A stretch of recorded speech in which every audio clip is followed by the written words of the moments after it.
Matin Sport.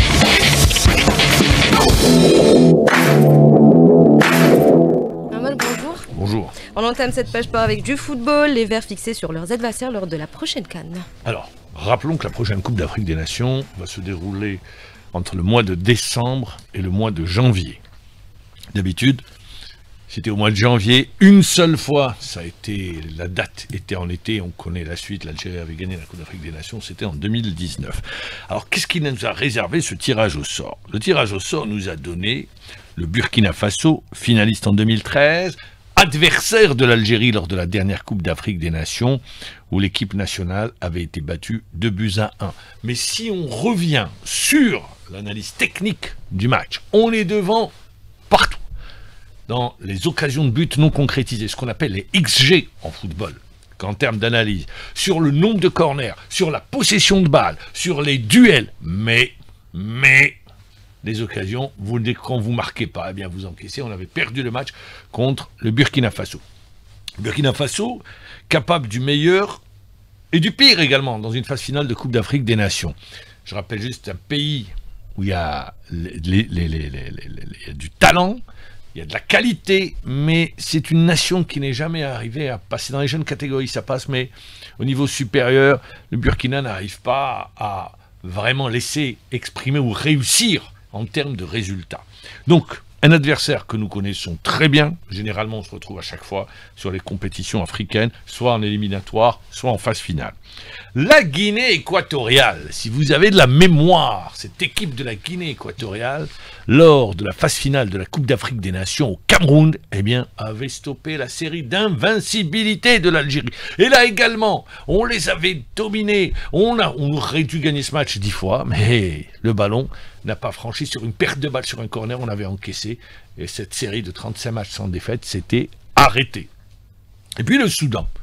Le Soudan, qui avait disparu des écrans radars du continent, qui revient sur la compétition, qui fait partie de petits poussés sur le plan footballistique, bien évidemment. L'Algérie et le Burkina favoris, mais, il y a toujours un mais.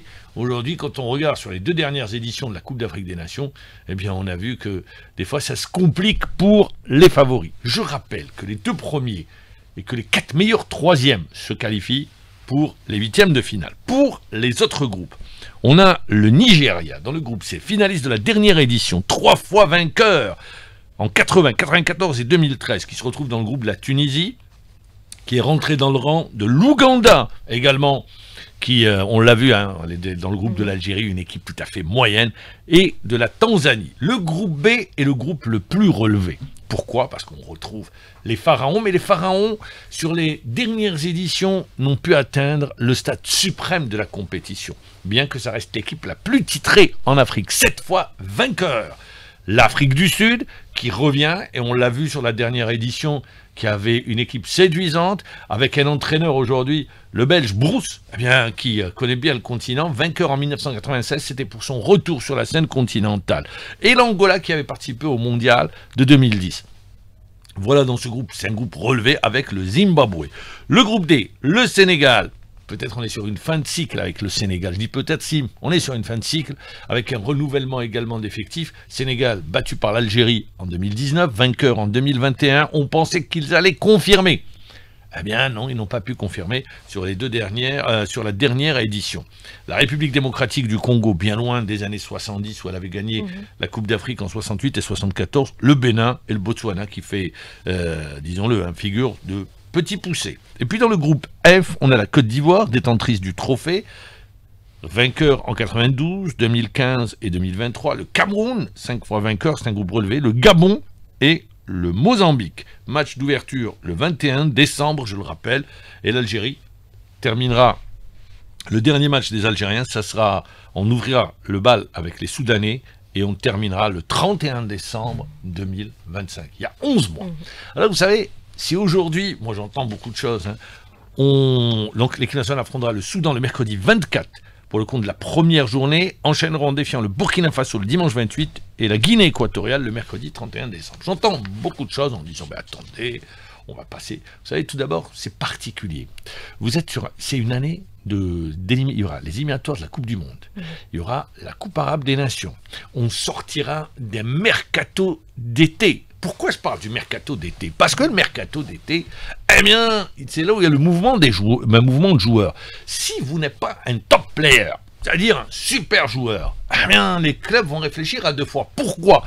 Puisque durant la période du mois de décembre, par exemple, vous prenez les Anglais, eh bien, il y a le Boxing Day. Ils jouent. Si je suis en plus, ajoutez à cela les compétitions de clubs, Champions League européenne, Champions League africaine, Europa League, Europa Conférence, Coupe de la CAF. Donc, il va y avoir une surcharge en termes de calendrier. Les clubs vont se dire, européens, je prends un joueur africain, je vais être privé de ce joueur si sa nation, son équipe va jusqu'au bout, c'est quasiment un mois. Donc on va réfléchir à deux fois. Ça, c'est la première des choses. Ça met les joueurs en difficulté. Deuxième des choses, les joueurs vont être, les organismes vont être très sollicités. Donc l'état de forme des joueurs au mois de décembre, entre le mois de décembre et le mois de janvier, je peux vous dire que ça va poser un réel problème. D'autant plus qu'arrive la grande compétition. La grande compétition, c'est quoi? C'est la Coupe du Monde qui va se dérouler 7-6 mois plus tard. Là, à ce moment-là, vous vous dites, est-ce que vous n'allez pas bon? Généralement, nous, les journalistes sont là dans l'analyse en disant non, et il n'y a pas de calcul, on ne fait pas de calcul, vous êtes sur une compétition, c'est des compétiteurs. Mais également, peut-être inconsciemment, on va se dire, on se préserve. Voilà un petit peu comment ça se présente. Mais parler aujourd'hui des forces en présence, c'est aller plus vite que la musique. Vous restez juste sur le palmarès des nations. Mais dire ce qui va se passer dans 11 mois, eh bien, il faudrait être Madame Irma pour avoir sa boule de cristal et pouvoir dire ce qui va se passer. Donc, voilà concernant le tirage au sort. Un mot de foot pour rappeler que la Ligue nationale de football, sans surprise, il y a un seul nom, c'est Ahmed Kharchi. Fédération algérienne de football, il y a un seul nom, c'est Walid Sadi. Et hier, on a appris cette triste nouvelle. La triste nouvelle, c'est le décès de l'ancien gardien du CRB, Ali Benzarga. Ali Benzarga avait pris la succession de Mohamed Abrouk, également une légende du CRB. Il était arrivé à la fin des années vers la fin des années 70, en 75, fin 75, 76, il avait pris le relais. Il venait de Cheraga, la JSM Cheraga. Vous savez, la JSM Cheraga, c'était un vivier du football. Il avait porté les couleurs du club dans les années 70. Il nous a quittés hier à 72 ans, à la suite d'une longue maladie. On présente nos plus sincères condoléances à la famille du joueur, au club également. Et puis hier on a joué, je rappelle l'Alba a battu Béchargedet 3-2, l'Alba qui fait un bond au classement, puisqu'elle se retrouve à la 9e place en compagnie de son adversaire du jour, Béchargedet, avec 20 points. Et puis aujourd'hui, il y aura un match. Ça sera en handball. Oui. Dernier match, Algérie-Bahreïn, on en aura terminé. L'enjeu du match, je rappelle, c'est la Coupe du Président, c'est entre la 29e et la 30e place. Et puis aujourd'hui également, il y aura, je l'ai laissé pour la fin, parce que le championnat a les matchs de retard. Il y a aujourd'hui 2 matchs des quarts de finale du championnat du monde ou la Coupe du Monde de hand, Croatie-Hongrie, et le seul représentant africain, l'Égypte, qui va affronter la France, l'Égypte qui n'a jamais battu les Français. Est-ce qu'aujourd'hui la donne va changer? Je rappelle que l'Égypte fait partie des 8 meilleures nations au niveau mondial. Et puis demain, ça sera 2 autres matchs, Danemark-Brésil et Portugal-Allemagne. Et on va terminer en rappelant... Avant de terminer, il y a la 6e journée de mise à jour. Mais j'allais terminer. Voilà, justement. J'allais terminer. L'USMA d'Alger, traumatisé par sa défaite contre le Mouldia d'Alger, 3-0. Quelle trace va laisser cette défaite? On a vu une équipe de l'USMA d'Alger complètement absente, débordée lors de cette confrontation face au Mouloudia d'Alger, qui va affronter une équipe du Paradou également qui reste sur une défaite devant le CRB. Pour l'USMA d'Alger, faut pas interdit. Sinon, c'est tout simplement Nabil Ma'loul qui risque de se retrouver sur un siège éjectable. USMA, Paradou, il y a 3 points en jeu, mais il pourrait y avoir des conséquences en cas de faux pas des usmistes. Merci à vous, Mahmoud Cheboul. Il est 7h29 sur les ondes d'Alger Chin 3. On retrouve dans quelques instants Brahim Azouz pour les titres de l'actualité nationale et internationale. Restez avec nous.